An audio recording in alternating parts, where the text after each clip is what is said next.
The Story of Esther, the Queen of Persia. Introduction. Have you ever stopped to think about why so many people today feel lost, without direction, as if they're just surviving instead of really living? The truth that nobody tells you is this: you're not where you are by accident. Every difficult situation, every closed door, every moment of loneliness you've faced was preparing you for something much greater than you imagine.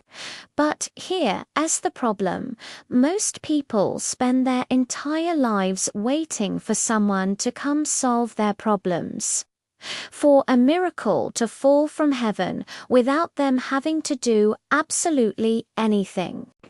And you know what happens? They stay stuck, bitter, complaining that God doesn't act.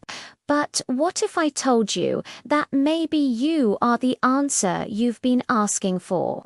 What if the moment you're living right now, however difficult it may seem, is exactly the preparation for your greatest purpose? The story you're about to discover now is not just another beautiful biblical narrative to move you emotionally. It's a spiritual survival manual for those who are tired of being in the audience and finally want to get in the game. It's about a young orphan with no name, no importance, living in a foreign land, who became queen of the most powerful empire in the world. But it wasn't to live in luxury and forget where she came from. It was to save an entire nation from extermination. And the question that remains is, and you, why were you placed where you are? Because you can be sure, if you're breathing, God has a plan, and that plan may be starting right now. The ascension to the throne, there are moments in life when we look back and realize that nothing was by chance. Every detail, every apparently random circumstance, everything was fitting into a puzzle much bigger than we could see. That's exactly what happened with a young woman named Hadassah, a Jewish orphan living in a foreign land, far from everything she knew as home. She had no glamour, no status. She didn't even have parents to call her own. What she had was a cousin named Mordecai who took her in as a daughter, and a silent faith that sustained her through difficult days. Just imagine the scene: a girl growing up in the shadows of the Persian Empire, learning to survive in a world that wasn't hers, while carrying within her the identity of a people chosen by God. Nobody there had any idea that this simple young woman was being prepared for something extraordinary. It's funny how God works, isn't it? While we're worried about day-to-day life, He's stitching the backstage of our story with surgical precision. When King Ahasuerus decided to depose Queen Vashti for disobedience, nobody imagined that this was the initial kickoff of a gigantic divine plan. The king, somewhat impulsively, decided to make a true royal reality show, a beauty contest to choose the new Queen of Persia. Young women from all over the empire were summoned, and Hadassah, now with the Persian name Esther, which means star, was one of them. Mordecai, wise as he was, instructed his cousin to hide her Jewish origin. It wasn't cowardice, it was strategy. Sometimes the Word of God teaches us that wisdom isn't shouting who we are anywhere, but knowing the right moment to reveal our identity. Esther went through months of preparation, beauty treatments, learning royal etiquette, all that palace pomp. But while the other candidates were only concerned with winning over the king, Esther carried something different in her eyes. It was a mixture of humility and purpose that caught attention. You know that person who enters an environment and you feel there's something special about them, but you can't explain it. That was exactly it.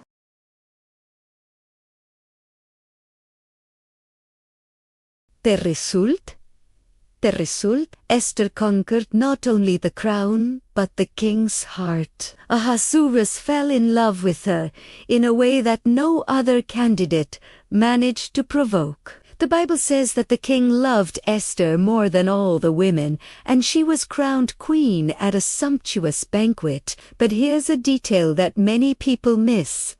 Esther didn't get lost in luxury. She continued listening to Mordecai, continued being that humble young woman that God was molding. It's very easy when life gets better, when doors opened, for us to forget where we came from and what we were called to. How many people today conquer a little success and already forget the Christian faith that sustained them in days of struggle? Not Esther. She knew, even without fully understanding, that that position wasn't just for her to shine. It was for her to be an instrument in God's hands. And that's where the story gets even more interesting, because life with God is never about comfort and settling. It's always about purpose. While Esther adjusted to palace routine, Mordecai stayed nearby, working as one of the officials at the royal gates. He didn't abandon his cousin just because she had become queen. On the contrary, he remained alert, vigilant, like someone who knows that spiritual warfare never takes a vacation. And it was precisely this vigilance that saved the king's life. On an occasion when 2 guards planned to assassinate him, Mordecai discovered the plot, told Esther, and she alerted the king, giving credit to her cousin. All this was recorded in the kingdom's annals, and although Mordecai wasn't rewarded at the time, that act was marked down. You know why? Because God doesn't forget. He files away every gesture of faithfulness, every moment when you did the right thing without expecting recognition. God's purpose for the lives of Esther and Mordecai was just beginning to reveal itself, and the stage was being set for a confrontation that would change the history of an entire nation. The young orphan was now queen, but the true reason for her being there was yet to be discovered. Haman's plan now enters the scene, a character who represents everything we hope never to encounter in life. Haman, this guy was the second most powerful man in Persia, right below King Ahaz. He had authority, he had influence, he had everyone's respect in the empire. But you know what? He didn't have inner peace. And people without inner peace are dangerous because they constantly need external validation. The king had just promoted Haman to a very high position, and with this promotion came an order. Everyone should bow down before him when he passed. Everyone obeyed, except one person. Guess who? Mordecai, Esther's cousin, simply refused to kneel before Haman. It wasn't stubbornness or gratuitous rebellion. It was a matter of faith. Mordecai was Jewish, and Jews only bowed before God. This attitude left Haman absolutely furious, but his hatred didn't stop there. He didn't just want to destroy Mordecai. No, he wanted to exterminate all the Jews in the Persian Empire. It's impressive how wounded pride can transform a person into a monster, isn't it? Haman was a descendant of Agag, king of the Amalekites, a people who were historical enemies of the Jews. So This wasn't just personal anger, it was an ancestral hatred, a cursed inheritance that he carried in his blood, and he used all his influence to convince the king to sign an extermination decree. Haman was clever. He didn't specifically mention that they were Jews. He painted a generic picture of a people scattered throughout the empire who do you net oba, the king's laws, and represent a threat. He manipulated the situation masterfully, even offered a hefty sum for the royal treasury in exchange for approval of the decree Ahasuerus, without investigating properly, because, let's face it, not every leader does their homework. Agreed and handed over.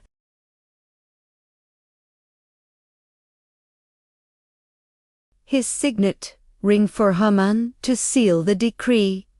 Done. The death sentence was signed. Every Jew, man, woman, child, elderly would be killed on a specific day, and their goods would be plundered. The date was drawn by lot, the 13th day of the 12th month. Haman called this Pur, which means lot, thinking he was in control. But the truth, he was dealing with a people who had God's message engraved in their hearts. When the decree was published, the reaction was devastating. Imagine the scene. Jewish families who were living in peace, working, raising their children, suddenly receiving the news that they would be exterminated. Mordecai tore his clothes, dressed in sackcloth, threw ashes over his head, and went out through the streets of Susa, crying loudly. Mourning took over all the Jewish communities scattered throughout the empire. Fasting, crying, lamentation everywhere. And here's a deep lesson that many people ignore. Sometimes, before victory, comes the valley of the shadow of death. Before God acts powerfully, He allows the situation to become so difficult that only a miracle can solve it. Why? Because when victory comes, nobody doubts that it was the gospel in action. It was divine intervention. Mordecai knew this. He wasn't just lamenting, he was crying out. He was activating faith, even when everything seemed lost. And that is exactly what separates those who have hope in God from those who collapse at the first crisis. Haman, meanwhile, was satisfied. He sat down with the king to drink, celebrating his great strategy. The city of Susa was perplexed, confused, not quite understanding what was happening. But Haman, he was calm, thinking he had made a perfect checkmate. He even built a gallows 75 feet high, especially to hang Mordecai. 75 feet. The guy was so obsessed that he wanted everyone to see his enemy's body hanging up there from high above. But you know what the problem is with building traps for others? Sometimes you end up falling into them. Haman had no idea that he was messing with the wrong people at the wrong time, and that the queen who served wine to the king every night was precisely one of the people he had condemned to death.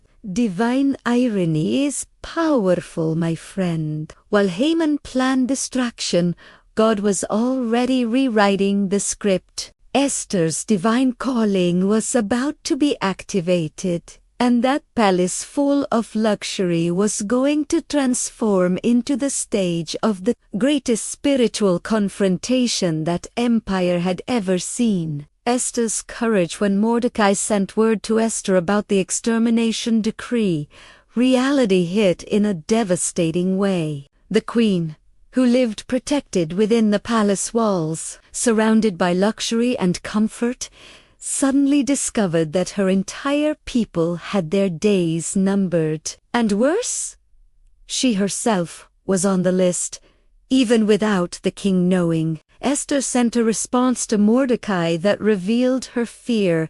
Any person who enters the king's presence without being called will be killed, unless the king extends the golden scepter. And it's been 30 days since the king has called me. Can you feel the weight of that sentence? She was saying, I want to help, but if I do this, I could die. And look, it wasn't an exaggeration. Persian law was clear and rigid. Not even being queen gave immunity. Mordecai then sent back one of the most powerful messages in the entire Bible, one of those phrases that cuts to the soul. Do you think that because you re in the palace you'll escape while all the Jews are killed? If you remain silent now, relief and deliverance will come from another source, but you and your father's family will die. And who knows if it was unexactly for a moment like this that you came to the position of queen. Done. There was the naked truth about God's purpose. You were unplaced where you are by accident.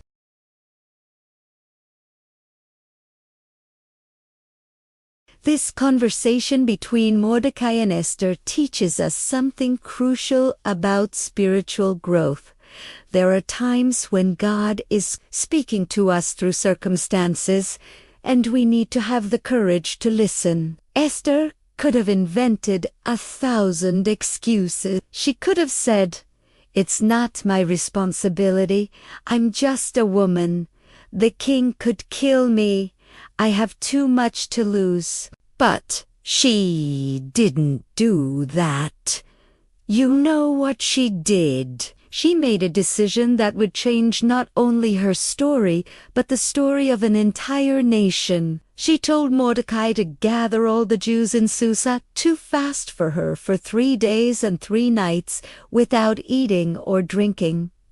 And she and her servants would do the same. After that, she would go to the king, even though it was against the law. And then came the phrase that defines true courage. If I perish, I perish. This phrase isn't melodrama. It's total surrender. It's you saying, I'm going to do what's right, even if it costs me everything. It's putting the result in God's hands and taking the step of faith without guarantees. How many people today stop acting because they want to have absolute certainty that it will work out? Esther didn't have certainty. She had faith. Those 3 days of fasting must have been intense. Imagine Esther there in the palace without eating, without drinking, praying, preparing herself spiritually for the greatest challenge of her life. It wasn't just a physical fast. It was a spiritual warfare happening in the invisible. While her body weakened from lack of food, her spirit strengthened through communion with God. And this is something today's world has lost. The understanding that there are battles that are unwon with human strategy, but with knees on the ground and a broken heart. True Christianity isn't about having ready answers for everything. It's about trusting even when you don't see the way. Esther was doing exactly that. She didn't have a plan B.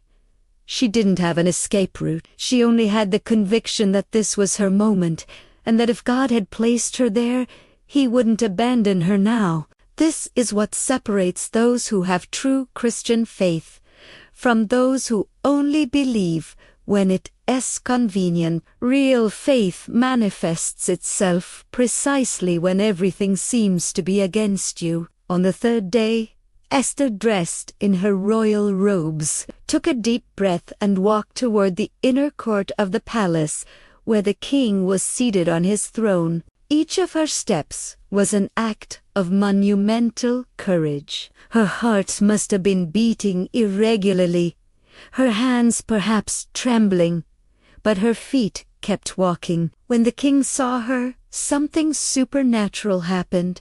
He extended the golden scepter. That gesture meant acceptance. It meant life. Ahasuerus was so happy to see her that he asked, "What do you want, Queen Esther? Even if it's half the kingdom, it will be given to you." But Esther was wise. She didn't arrive spilling accusations. She didn't arrive desperate. She invited the king and Haman to a banquet that she herself would prepare. It was divine strategy in action. Sometimes the Word of God teaches us that we need wisdom to know the right timing to reveal things. Esther created a favorable environment, won the king's attention, and planted the seed of curiosity. At the first banquet, she invited both to a second banquet the next day. Haman left there thinking he was the best, without imagining that he was walking straight to his own destruction. And Esther, she continued trusting that Jesus Christ, Word of Life, was guiding every detail of that impossible journey. The victory and the feast of Purim that night, between Esther's first and second banquet, something happened that can only be explained as divine intervention. King Ahasuerus couldn't sleep. You know those nights when you turn to one side, turn to the other, and sleep simply won't come. Well, that's exactly what happened to the most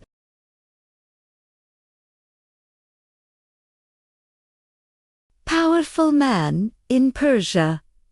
And what did he do? He ordered that the historical records of the kingdom be read to him, like a pretty boring bedside book, to see if it would make him sleepy. And guess which part was read? Precisely the record of when Mordecai saved the king's life by reporting those two conspiring guards. Ahasuerus asked, "What honor or recognition did Mordecai receive for this?"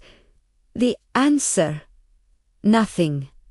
Absolutely nothing. The king was bothered by this injustice. It was dawn, and early in the morning Haman arrived at the palace precisely to ask authorization to hang Mordecai on that giant gallows he had built. But before Haman could open his mouth, the king asked, "What should be done for a man the king wishes to honor?" Haman, convinced that the king was talking about him, suggested treatment worthy of royalty. Dress the man in royal robes, place him on the king's horse, and parade him through the city with someone announcing his honor. The king loved the idea and said, "Great, do that exactly with Mordecai, the Jew." Haman's face must have collapsed at that moment. Imagine the scene. Haman, humiliated, having to lead Mordecai through the streets of Susa, proclaiming loudly, "This is what is done for the man the king wishes to honor." Each word must have been like a stab to his pride. That man he hated so much, whom he wanted to see dead, was now being publicly exalted, and he, Haman, was forced to be the spokesperson for this honor. After this, Haman ran home devastated, covered his head in mourning, and told everything to his family and advisors. And look at the irony. His own wife. An advisor said, "If Mordecai is Jewish, you won't be able to defeat him. You will fall before him." Even the wicked recognized that there was something greater protecting that people. But before Haman could process all this, the king's servants arrived to quickly take him to Esther's second banquet. He went, but already with a bad feeling. And wasn't the feeling absolutely right? At the banquet, the king asked again, "What do you want, Esther? What is your request?" And that's when she dropped the bomb. If I have found favor in your eyes, O king, let my life be given to me, and the life of my people, because we were sold to be destroyed, killed and annihilated. The Christian channel of the whole story began to reveal itself. The king was shocked. Who dared to do this? Esther pointed directly. The adversary, an enemy, is this wicked Haman. Done. The game completely turned. Haman was terrified. The king left the banquet furious to walk in the garden and try to process that revelation. When Ahasuerus returned, he found Haman fallen on the couch where Esther was reclining, begging for mercy. But the king interpreted that as an attack on the queen and shouted, "Will he even assault the queen in my presence? In my own house?" At that moment, the servants covered Haman's face, a sign that he was condemned. And then one of the officials commented, "Look, Haman built a gallows 75 feet high to hang Mordecai, the one who saved the king's life." The king's response was direct and fatal. "Hang Haman on it." And so it was done. The man who dug the pit for another fell into it. The gallows he built with so much hatred became the instrument of his own destruction. This is divine justice in action, my friend. You don't need to take revenge on those who harm you. God takes care of that in a way you would never imagine. Hope in God is never in vain.